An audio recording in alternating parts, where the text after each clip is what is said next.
Olá, bem-vindos de volta ao nosso mini curso de Teologia do Cibima. Nós estamos estudando Cristologia, sendo mais específico, textos cruciais da Cristologia bíblica, que é a doutrina de Cristo, e estamos em nossa terceira aula hoje. Nós terminamos a aula passada falando da morte de Cristo. Nós falamos que o estudo da Cristologia, o estudo de Cristo, começa normalmente falando da pessoa dele, então nós falamos das duas naturezas, e agora estamos falando da obra dele. E comentamos que a obra em si, quando estudamos, nós vemos duas grandes áreas que são enfocadas na obra. A primeira delas é a área da humilhação e a segunda da exaltação. A área da humilhação nós comentamos na aula passada que elas englobam a própria encarnação dele, só em deixar o céu e vir se tornar um ser humano, já é um passo, digamos, descendente. E agora vimos também um passo logo após que foi mais descendente ainda, que foi a morte dele. Tá? Então hoje nós vamos começar a falar da parte da obra dele que diz respeito à exaltação dele. Ok? Bom, ele não ficou na morte, evidentemente, nós sabemos disso, e foi o que nós invocamos na aula passada, porque ele ressuscitou. E a ressurreição dele é o primeiro passo da sua exaltação. Quanto à base bíblica, sendo fiel ao nosso tema, né, que são textos cruciais da cristologia bíblica, e quanto a encontrarmos referências que apontem para, que descrevam, apontem para a ressurreição de Cristo, são abundantes. O trabalho que nos dá é escolher quais versículos trazer para mostrar aqui, porque nós temos que ser bem resumidos aqui na nossa aula, né? São mini-aulas, mas são muitas as passagens que falam da ressurreição do Senhor Jesus Cristo, de forma especial no Novo Testamento, então vamos falar apenas de alguma delas. Tá? Como falei, é um pouco difícil escolher quais trazer aqui, mas vamos trazer algumas e vamos começar de uma forma curiosa. Lembra as passagens que nós citamos sobre a morte de Cristo na aula passada? Pois normalmente essas passagens concluem com a ressurreição de Cristo. Ou seja, normalmente quando a Bíblia fala da morte de Cristo, não é todas as vezes, mas isso aconteceu nas referências que trouxemos. Elas, logo após descreverem a morte, elas tratam da ressurreição, não ficam na morte. Então nós vamos começar aqui pegando as mesmas passagens que lemos na aula passada e mostrando aquelas passagens como elas, digamos assim, elas desembocam na ressurreição de Cristo, ou seja, elas fluem naturalmente para descrever a ressurreição. Será que você lembra de algumas dessas passagens que nós vimos na aula passada? Vamos começar com duas passagens do Antigo Testamento. Aliás, deixando aqui bem claro, não é que elas falem necessariamente de uma forma explícita da ressurreição, não. Mas o que elas descrevem, depois de descreverem a morte de Cristo, é algo que tem que apontar para a ressurreição. Elas deixam pelo menos implícito que houve, que ele não ficou na morte. Pronto, em outras palavras é isso. E nós vamos conferir agora. Voltando aqui, quais foram as passagens que nós vimos na aula passada e especialmente vamos começar pelas do Antigo Testamento. Está lembrado? Vou dar uns 3 segundos para você se lembrar aí das passagens que nós vimos falando da morte de Cristo.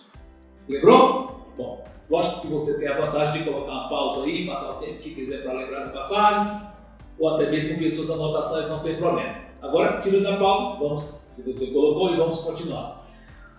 Lembra que um dos textos clássicos que falam da morte de Cristo no Antigo Testamento é o Salmo 22, um salmo davídico. Né? Nós comentamos bastante sobre isso, quer dizer, mesmo que resumidamente, não vamos repetir, mas vimos que ele descreve a morte de Cristo, não falando do propósito, mas a descrição literal do que aconteceu.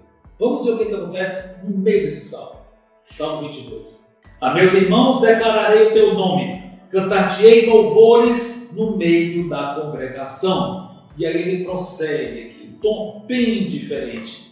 Não, versículo 24, não desprezou, nem abominou a dor do aflito, nem ocultou dele o rosto, mas o ouviu quando ele gritou por socorro. Ele continua falando no versículo 25, de ti vem o meu louvor na grande congregação. E ele prossegue num tom muito para cima, um tom vibrante. Então há uma guinada grande aqui. E o versículo 22, como deixa claro, eu vou cantar louvores a ti, cantar-te-ei, está falando para Deus, né? Aliás, no primeiro versículo ele diz, Deus meu, por que me desamparaste? Então ele está se dirigindo a Deus e aqui ele se dirige. A meus irmãos declararei o teu nome, como se dissesse Pai, né? Não diz aqui, mas é evidente aqui que o sofredor, ele agora vai estar louvando ao Senhor, louvando a Deus, no meio dos seus irmãos. Esse versículo deixa claro que Cristo é nosso irmão, o que fala da natureza humana dele. Tá bom? Lembra da nossa primeira aula, né? Pois bem, então fica evidente que ele não ficou na morte aqui. Ele não só sobreviveu à morte, por assim dizer, ele morreu, mas ressuscitou, claro. Como é que a gente morre, mas volta da morte? Através da ressurreição, no caso. Então, e ele vai cantar louvores ao Pai junto conosco. Nós vamos adorar juntamente com ele. Tá bom? Aqui não diz claramente ressurreição, mas é óbvio o sentido que temos acompanhado aqui. Tá bom? Vamos para o nosso outro texto. Lembra qual foi o outro texto do Antigo Testamento que nós citamos, que fala da morte de Cristo? Outro texto bem famoso e tem uma certa distinção que eu falei em termos de abordagem sobre a morte de Cristo. Esse fala da descrição, Salmo 22. Mas o outro, ele joga mais luz no motivo da morte de Cristo, o motivo até teológico, por que ele morreu. Qual é? Alguém que viveu 300 anos depois de Davi. Davi viveu 1000 anos antes de Cristo e essa pessoa viveu 700 e tanto, ou seja, século 8 antes de Cristo. Isaías. E o famoso versículo, capítulo de Isaías que fala da morte de Cristo em detalhes, falando do propósito dela, é Isaías 53. Vamos lá para Isaías 53. Todavia ao Senhor, que é Javé, o nome de Deus, agradou Moelo, o filho, né? Fazendo-o enfermar. Quando der ele a sua alma como oferta pelo pecado, o que diz depois? Verá a sua posteridade. Opa! Então ele ia dar a alma dele como oferta pelo pecado. Mas depois disso, ou seja, da morte, ele veria a sua posteridade, ele ia ter descendentes. E prolongará os seus dias. Olha só, ele não ia ficar na morte. E a vontade do Senhor prosperará nas suas mãos. Curiosamente, lembra que no capítulo 53 de Isaías, nós comentamos que tem um versículo que diz: da sua linhagem, quem dela cogitou? E possivelmente isso queira dizer que ele não teve filhos. Ninguém cogitou de descendentes dele porque ele não teve. É uma das possíveis interpretações. Mas aqui diz, ele teve uma linhagem. Não uma linhagem física, mas uma linhagem espiritual que inclui a mim e a você. Se você é um crente no Senhor Jesus Cristo, você faz parte dessa linhagem dele, como se fosse filho espiritual dele, ao mesmo tempo sendo irmão dele, né? Uma coisa não anula a outra. Enfim, aqui nós vemos que ele veria uma descendência. Ele veria. Ele não ia ficar na morte, é claro. Senão ele não poderia ver isso. Versículo 11. Ele verá o fruto do penoso trabalho de sua alma e ficará satisfeito. Ou seja, esse fruto da alma dele, que é a salvação de muita gente, ele iria ver. E não só iria ver, mas iria se satisfazer, se alegrar com aquilo. Ou seja, não ia ficar na morte. É evidente, está implícito aqui. E o versículo 12 diz assim: Por isso eu lhe darei muitos como a sua parte, e com os poderosos repartirá ele o despojo, porquanto derramou a sua alma na morte. Foi contado com os transgressores, aí ele continua aqui. Ou seja, ele iria ter uma herança entre os poderosos. Claro, todos os poderosos são abaixo dele, ele é o mais poderoso de todos que existe. Ninguém é maior do que Cristo, todos somos menores. Então, quem quer que sejam esses poderosos que o termo indique, são servos do Senhor Jesus Cristo. E é com esses que ele vai ter o prazer de dividir sua gloriosa herança. A nós que deveríamos ir para o inferno, ser condenados eternamente por causa dos pecados, Deus nos livrou de todo o pecado porque Cristo pagou a nossa culpa e, ao invés de uma condenação eterna, nós vamos ter o extremo oposto. Glórias, uma herança gloriosa com o Senhor Jesus Cristo, que Ele vai repartir conosco, vai compartilhar conosco sua herança por puro amor, porque Ele pagou o nosso pecado. Então, se Ele vai se alegrar compartilhando tantas riquezas conosco, é porque Ele não ficou na morte. Então, como você vê aqui, esses versículos de Isaías 53 deixam bem claro que ele não iria ficar na morte. Ou seja, apesar de que não usa o termo ele ressuscitou, mas é evidente como é que ele morreu e iria passar por todas essas coisas. Morreu, mas iria ressuscitar. Tá bom? Mas as outras passagens que nós lemos na aula passada também indicam isso, quer dizer, a continuação delas. Um dos textos que nós vimos lá, descrevendo a morte de Cristo, você deve lembrar, foi Marcos capítulo 15. Nós não vamos lá agora, mas se você for lá para Marcos 15, nós lemos do versículo 33 a 39. Se você ver continuando a narrativa de Marcos, quando chega no capítulo 11, ele descreve explicitamente a ressurreição de Cristo, ou seja, a continuidade da narrativa acerca da morte foi a ressurreição. Nós também lemos um versículo muito conhecido na aula passada que fala da humilhação de Cristo. Se não me engano, foi o primeiro trecho que nós lemos lá. Filipenses 2, de 5 a 8. Não vamos comentar esse texto agora, porque ele vai ser comentado mais adiante, não nessa aula. Então deixa Filipenses 2, 5 em diante, para outra ocasião mais adiante, que vocês vão saber por quê, tá bom? Mas outro trecho que nós vimos na aula passada, que nós concluímos com ela, quem lembra qual foi? João, capítulo, aquele que ele fala, eu sou o bom pastor. João capítulo 10. Olha o que ele diz logo depois de dizer que é o bom pastor que dá a vida pelas ovelhas. Comentamos isso. Ele diz, eu dou a vida pelas ovelhas, ou seja, eu vou morrer pelas ovelhas. Por isso é que nós somos salvos. Olha como ele conclui esse discurso lá, esse belo discurso. João 10, 17 e 18. Diz assim, por isso o Pai me ama, porque eu dou a minha vida, o que mais? Para a reassumir. E o versículo 18, ninguém a tira de mim, pelo contrário, eu espontaneamente a dou. Tenho autoridade para a entregar e também para reavê-la. Esse mandato recebi de meu Pai. Fantástico, espetacular o que ele está dizendo aqui. Ele está dizendo que ele entregou a vida voluntariamente. Alguém pode dizer, mas foram, na verdade, os judeus capturaram o Senhor e mandaram para Pilatos, então ele foi condenado pelos homens, era uma força muito grande ali em cima dele. Ele se entregou. Se ele quisesse, ele não teria nem sido entregue. Como ele disse em certa ocasião ali no Getsemane, se eu quiser eu posso orar ao Pai, ele manda legiões de anjos e acaba com esses meus perseguidores. Mas não era propósito de Deus, do Pai e nem dele.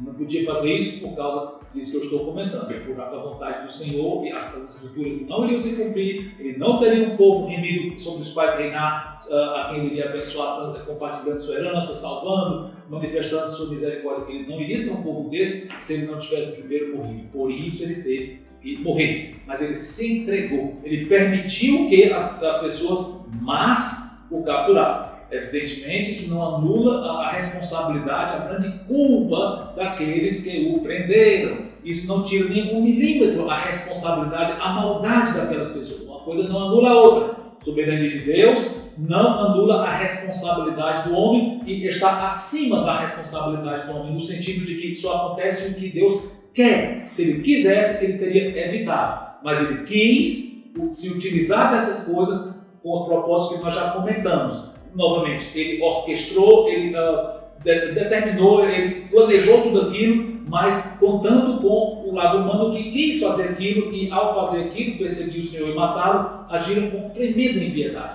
Perceberam aí, né? Mas, enfim, Cristo se entregou à morte, vendo por esse ângulo, se permitiu ser levado, não é que ele se suicidou, claro que não é isso. Os homens mataram a ele, mas ele se permitiu isso. Mas aqui diz que ele ia reaver a própria vida. Como é que é isso? Ele morreu e iria participar da própria ressurreição? Sim, mas isso pode parecer difícil, mas não é não. Quando Cristo morreu, você pensa que ele ficou inativo, que ele ficou dormindo? Não, ele não ficou nem inativo, nem dormindo, nem inconsciente, não. Ele morreu porque ele saiu do seu corpo, mas a alma, o espírito dele foi vivo para o Pai. Então ele foi direto para o Pai, ou seja, no sentido ele estava vivo, a pessoa de Cristo estava viva, não morreu, mas o ser integral, Jesus Cristo, homem Deus, o ser Jesus Cristo, sim, estava morto. Por quê? Porque estava separado do corpo. Perceberam isso? Então é importante essa colocação aqui. Ele não deixou de existir e ser poderoso, mas estava morto porque, como ser humano, qualquer ser humano cuja alma sai do corpo, ele está morto. E foi o que aconteceu com ele, literalmente, fisicamente, ok? Mas ele foi vivo para a presença do Pai. Então ele entende que quando acabou o prazo de ele ficar morto, nesse sentido de fora do corpo, então ele voltou. A gente não pode imaginar detalhes, como é que deve ter sido isso, podemos especular, mas não ir muito fundo. Mas é bem provável que ele tenha ficado lá esse tempo na presença do Pai. E no terceiro dia, lembra, terceiro dia contagem judaica, né? Os judeus contam um pedaço de um dia como um dia inteiro, mas na verdade foi um dia e meio, porque ele morreu na sexta à tarde, passou o sábado inteiro e no domingo de manhã ele voltou ao seu corpo, ou seja, ressuscitou. Então, imagine que o Senhor Jesus estava com o Pai ali, deleitado com o Senhor, com o seu Deus, né? e tendo a missão cumprida, talvez sendo adorado por anjos, mas aí já é essa especulação. Mas quando chegou a hora de voltar, como se ele dissesse, agora eu vou, saiu do céu e novamente entrou no seu corpo humano. Então foi a ressurreição. Então ali no túmulo, Cristo, Jesus Cristo, com o próprio corpo, ele se levantou do túmulo e andou, e aí o resto a gente vê o que as Escrituras falam sobre isso. Mas essa foi a ressurreição do Senhor e ele participou da sua própria ressurreição. Como aqui deixa bem evidente, há outras passagens que dizem isso também. E um ponto que nós vemos implícito aqui, cristologicamente, é a divindade dele. Como é que ele iria ter poder de se, entre aspas, autorressuscitar? Claro, isso não nega que o Pai o ressuscitou, uma coisa não anula a outra. São ações conjuntas, o Pai fez e ele fez também, uma coisa não anula a outra. Tá? Mas isso mostra o poder que ele tem e eu diria até a divindade dele com isso. Tá bom? Vamos ver então a passagem que fala da descrição da ressurreição dele. Tá? Existem várias, os evangelhos todos falam isso, mas vamos ver a de João, que mostra a primeira pessoa que o viu ressuscitar. João 20, versículos 11 em diante. Maria, entretanto, Maria Madalena, permanecia junto à entrada do túmulo chorando. Enquanto chorava, abaixou-se e olhou para dentro do túmulo e viu 2 anjos vestidos de branco, sentados onde o corpo de Jesus fora posto, um à cabeceira e outro aos pés. Então eles lhe perguntaram: mulher, por que choras? Ela lhe respondeu: porque levaram o meu Senhor e não sei onde o puseram. Tendo dito isto, olha só, voltou-se para trás e viu Jesus em pé, mas não reconheceu que era Jesus. Perguntou-lhe Jesus: mulher, por que choras? A quem procuras? Ela, supondo ser ele o jardineiro, respondeu: Senhor, se tu o tiraste, diz-me onde o puseste e eu o levarei. Disse-lhe Jesus: Maria. Ela, voltando-se, lhe disse em hebraico: Raboni, que quer dizer mestre. Recomendou-lhe Jesus: não me detenhas, porque ainda não subi para meu Pai, mas vai ter, não subi para o Pai que parece com seu corpo, mas vai ter com meus irmãos, e diz-lhes: subo para meu Pai e vosso Pai, para meu Deus e vosso Deus. Então saiu Maria Madalena anunciando aos discípulos: vi o Senhor! E contava que ele lhe dissera essas coisas. Que vibrante! O Senhor Jesus, nesse mesmo dia, apareceu para Pedro especialmente, depois apareceu para todos os apóstolos, claro, os 11, Judas já tinha se suicidado, Judas nem era crente, mas os 11 reunidos, aliás, um faltando, Tomé não estava. Ele chegou, se apresentou para 10 deles, Tomé não estava, na semana seguinte veio novamente com Tomé presente, no mesmo dia da ressurreição apareceu para 2 discípulos que estavam no caminho de Emaús. Então foram várias aparições do Senhor aqui ressuscitado. Bom, e concluindo aqui a parte da ressurreição, ela é extremamente importante por vários aspectos. Claro, foi importantíssimo para os discípulos verem o Senhor ressuscitado. Que glória, que alegria, que maravilha ver o Senhor que eles tanto amaram, que não ficou na morte.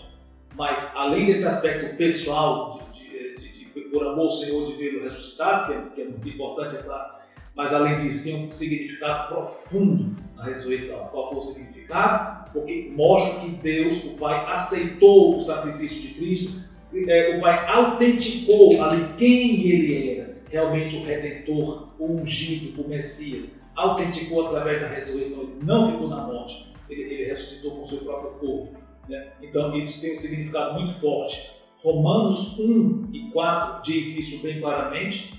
Paulo vem fazendo o seu prólogo aos Romanos, se apresentando, dizendo que está fala acerca do Evangelho. Então ele diz assim, versículo 3: com respeito ao seu filho, ao qual, segundo a carne, veio da descendência de Davi, e foi designado Filho de Deus com poder, segundo o Espírito de Santidade, pela ressurreição dos mortos, a saber, Jesus Cristo, nosso Senhor. Interessante, as 2 naturezas de Cristo, perceberam no versículo 3, a natureza humana, ele é descendente de Davi. Falamos disso quando falamos de Gabriel falando com Maria. Lembra? Dizendo que ele ia reinar sobre o trono de Davi, que é antecedente dele.